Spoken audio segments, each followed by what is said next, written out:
Biləcərdə satışa yeni evimiz çıxıbdır. 203 marşrutun yolla tam yaxın. 6 sotun içindədir. 3 otaqlı evdir. Şəxsi tikilidir. Bu arxa həyətidir.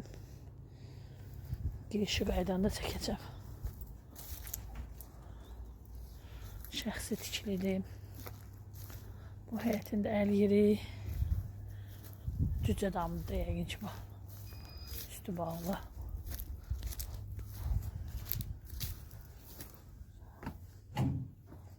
Böyle bağlı bir şeydi.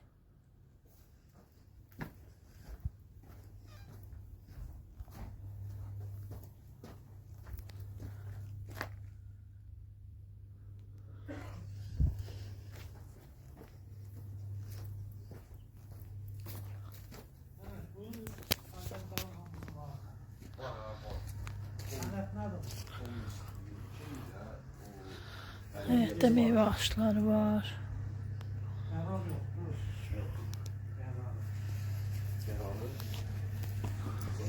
Kombisi var.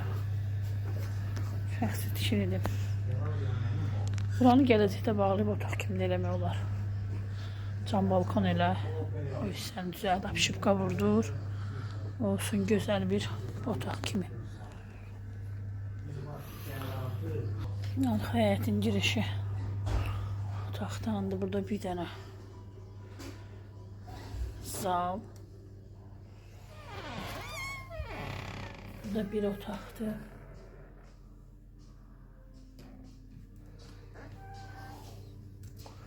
Burası zaldır. Kombisi var.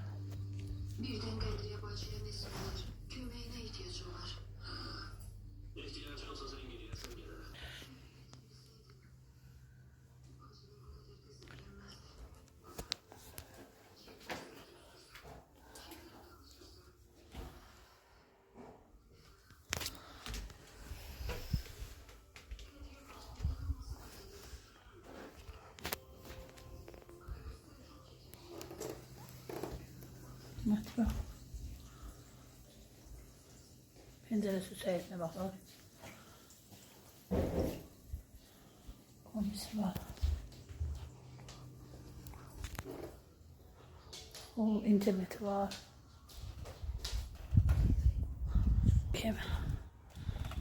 Giriş. Buradan idi. Evin qabaq hissəsi. Bu da qabaqdakı həyəti.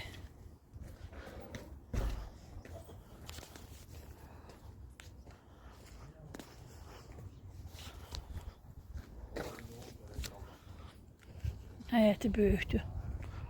Çox qəşəng həyəti var.